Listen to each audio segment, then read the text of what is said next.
Alright, so it's not news that the analog tape is coming back and is becoming more and more popular among music makers as well as music consumers. Just the fact that the 4-track recorders have gone extremely expensive is enough to prove that there's a high demand in this medium that in one way is completely new to me. So I started writing my first musical pieces, if you can call them musical, around 10 or 11. But recording didn't start until I was around 14 or 15, when I felt the need to make my own backing tracks to jam along to and also capture some of those musical ideas.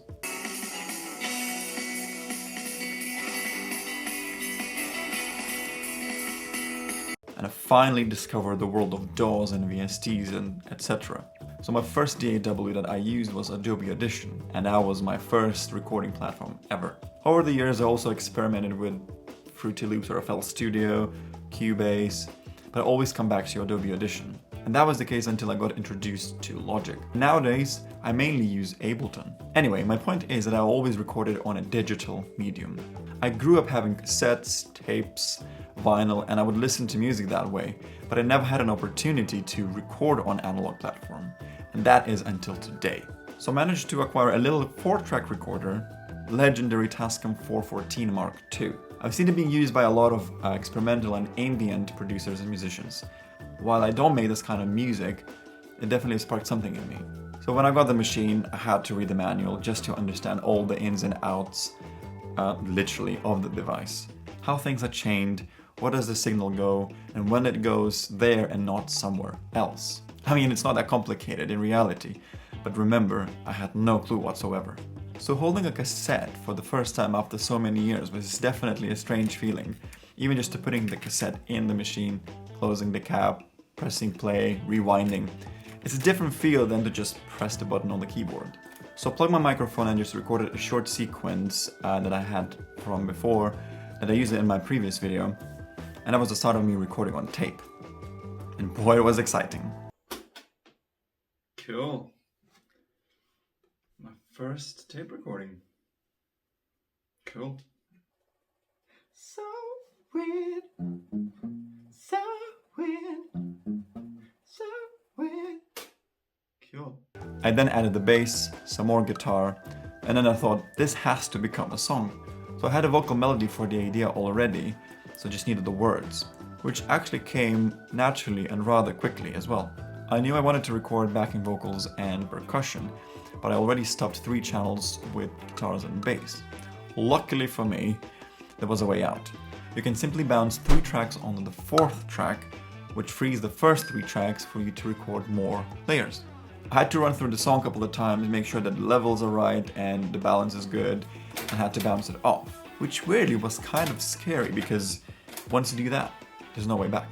However, now it was time to record some vocals, which basically means I will have to record on top of the channels 1, 2, 3, which had stuff on them already. This is where I got myself into some issues without realizing immediately. So once I recorded the vocals, I went for the shaker. Then I listened back to the song, and it seemed that there were dips of bass guitar in the song, and I couldn't figure out what was the deal. Then it clicked. The dips would happen whenever I would start recording the backing vocals, which come later in the song. I'll just say one thing. Tape cue. Tape cue knob is basically a monitoring chain that allows you to hear what's already recorded on the tape without bleeding it again into the mix when you're recording. I, on the other hand, was recording my backing vocals together with the bass that was left with the slider on the mixer. So that's why I got the bleed. So never doing that again. What I also learned is that when you punch in or drop in while the tape is running, it records some clicks and glitches, which is not really a desirable effect on already noisy recording. All this meant that I had to redo my vocal parts quite a few times, and not being primarily a singer didn't help either.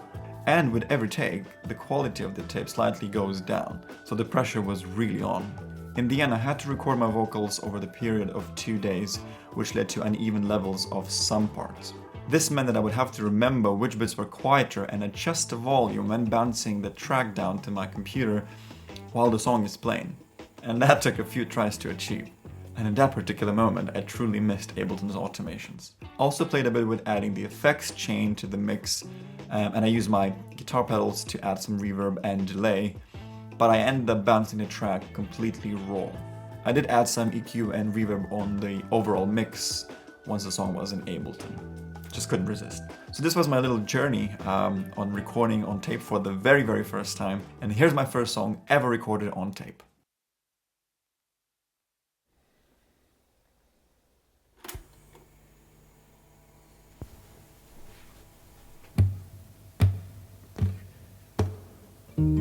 Among the leaves and stones, I find myself.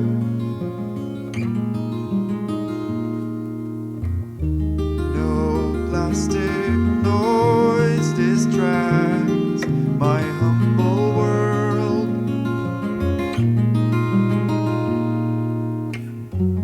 Get on your feet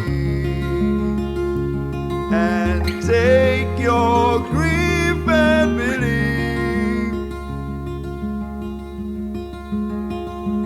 Oh, comfort them.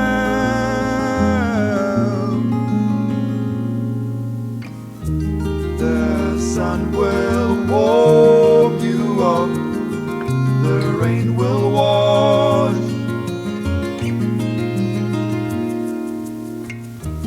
The dirt that's on your shoulders will take it off.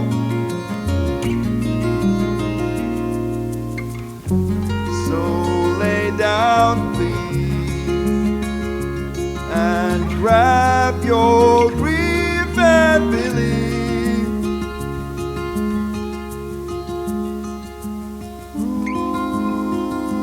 Ooh, comfort them.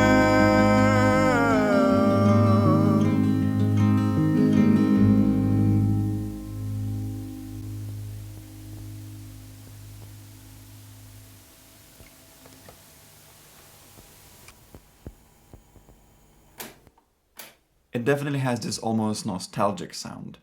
I barely did any tweaking on the actual machine in terms of EQ or anything, and it still has this warm sound to it. It is a rather noisy platform, but I think it's just finding the best way to record your instruments, cleaning the machine.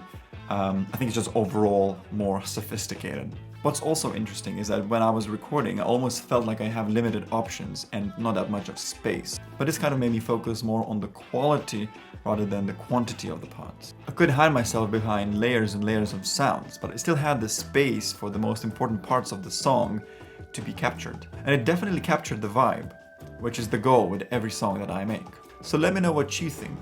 If you got a machine like that, I would love to hear your tips and approach when recording on such platform. It was such a refreshing way to make music, and I would definitely want to explore this further. So please leave your comments below. Thanks for watching, and I'll see you in the next one. Cool.